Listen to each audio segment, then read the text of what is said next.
In this video, we're going to do a brief reading of pages 134 and 135 in your R book, which is the first excerpt of the short story, The Lottery by Shirley Jackson.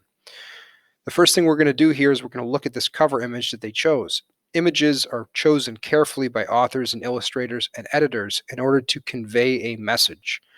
In talking about dystopias, we know that dystopias are all about conforming or everybody acting the same way. So if we're looking at this image, we should be trying to connect it to that idea of conformity. How are all these people behaving the same way?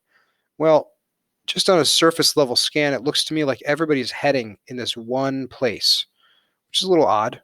What would be causing all these people to gather in this one area? Before we read the story, we're also going to do a quick vocabulary preview. So these are the vocab words that I think might cause some confusion. The first one is profusely. That means in large amounts or abundant. It's an adjective, which makes it a describing word. The second word is liberty, which is a noun. It's a thing. It means freedom. The third word is boisterous, which is another adjective, another describer. It means noisy, loud, or obnoxious. Reprimands is another noun. It means punishments. Surveying is a verb. That's an action word. It means to look over or examine.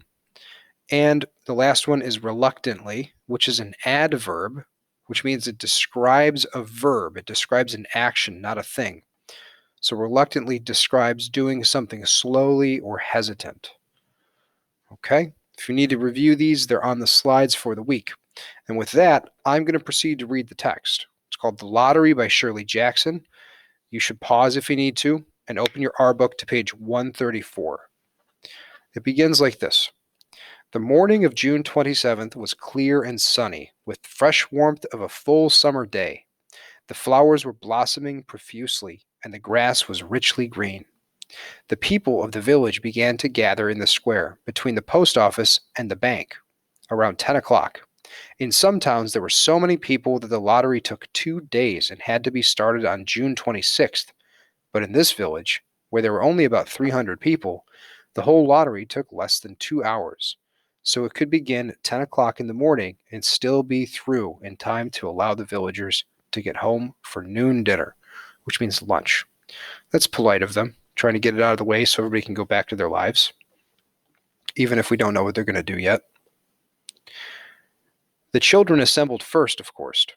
School was recently over for the summer, and the feeling of liberty or freedom sat uneasily on most of them. They tended to gather quietly for a while before they broke into boisterous or loud play, and their talk was still of the classroom and the teacher, of books and reprimands or punishments. Bobby Martin had already stuffed his pockets full of stones, and the other boys soon followed his example, selecting the smoothest and roundest stones. Bobby and Harry Jones and Dickie Delacroix, the villagers pronounced his name Delacroix, eventually made a great pile of stones in one corner of the square and guarded it against the raids of the other boys. The girls stood aside, talking amongst themselves, looking over their shoulders at the boys, and the very small children rolled in the dust or clung to the hands of their older brothers or sisters. As a reader, I'm thinking to myself, why are kids gathering stones and putting them in their pockets? That's odd. Somebody's gathering in the town square and now the kids are picking up rocks? Soon, the men began to gather, surveying or examining their own children, speaking of planting and rain, tractors and taxes. They stood together away from the pile of stones in the corner, and their jokes were quiet, and they smiled rather than laughed. The women wearing faded house dresses and sweaters came shortly after their menfolk. They greeted one another and exchanged bits of gossip as they went to join their husbands. Soon, the women standing by their husbands began to call their children, and the children came reluctantly or hesitantly, having to be called 4 or 5 times. Bobby Martin ducked under his mother's grasping hand and ran, laughing, back to the pile of stones. His father spoke up sharply, and Bobby came quick and took his place between his father and his oldest brother.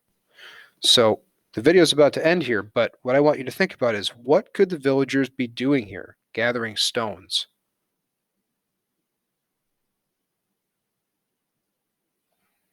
Think about it.